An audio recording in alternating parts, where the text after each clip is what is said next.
Hi, this is author philosopher Ronald D. Springer of Ethics Underground. Crom, returning with a continuation of the reading of Moral Armor, Chapter 7, Part 11, Government and the Separation of Church and State. Please hit like and subscribe before we dive in. It is the duty of the patriot to protect his country from its government. Thomas Paine. It is difficult to characterize traits of human goodness and sound business policy regarding the interaction between associates, customers, and suppliers, political representatives, and citizens without bringing morality into the picture, or more clearly, the discomfort of religious beliefs.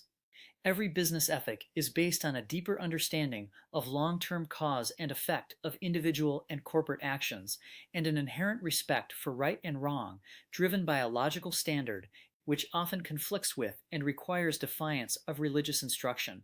Short of conviction, most can only acknowledge some incoherent divine purpose as their motivation for achievement. Most attempts of spiritual integration in business or in the affairs of state are attributed to the teachings of God, but in fact, such integration is not the province of religion. I remember a quote from a local newspaper that said, "We want to make God's morality Michigan's morality." The problem is, God's morality isn't moral. From birth, we've associated our own goodness to our religious ties, never thinking to comprehend the possibility of another source, our own life-generating power. Throughout history, we've always been told that the purpose of morality was to serve God. War-torn European citizens needed relief from this view, which from one dominion to another kept men at odds. Our ancestors came to the New World to establish a civilization that dispensed with ideological struggle based solely on a common standard to respect that which is physically necessary for all men to survive in peace. The actual focus of morality and practice is, and always has been, to preserve and further human life. This is the key to morality, practiced by our species and by every other living organism, to preserve and further its own existence, not from 1 AD, but from the dawn of time. Defining morality correctly allowed no interpretations that could subvert, seize, or destroy our creations or our lives. It allowed no unjust guilt to accumulate, and no irrational criticism which would interest or be tolerated by a mature, introspective audience.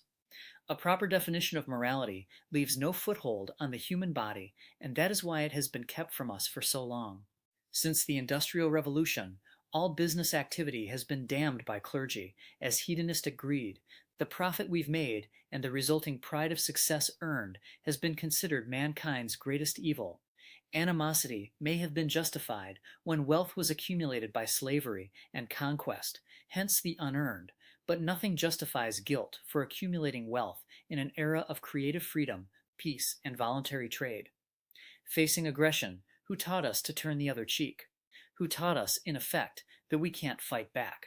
Keep in mind that the Bible was not assembled and written until over 400 years after the death of Jesus Christ, and that the majority of its contributors were anonymous.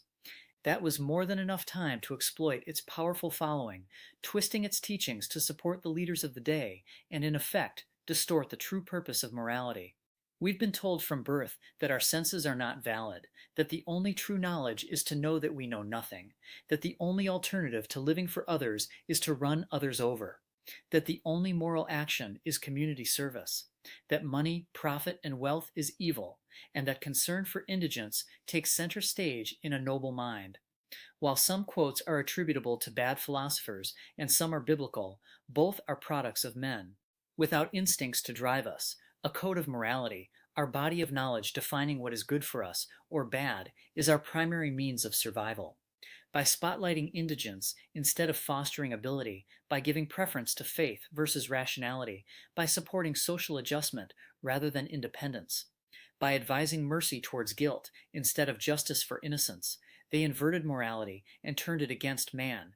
We were left with our purposes derailed, our ideals ignored, and instead of a pat on the back for our effort, we were infused with an answerless guilt.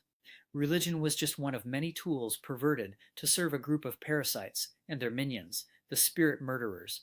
In order to raise the rest of civilization as their servants, this style of moral repression is why we have been allowed no connection between our healthy spirituality and the work we've done. We have never received the spiritual reward we've earned and deserved by proper moral acknowledgement of the value of mankind's greatest productive endeavor, American free enterprise, and that fact reinforces the case for our separation of church and state. That's all for now. Next up is capitalism. I split these videos up by subject so you'd have a better chance of finding moral armor and then perhaps go through the whole thing for free. Why? To help create a leader in every life. Sound civilization stair-steps up from sound coherence to sound individual to productive groups of mature individuals.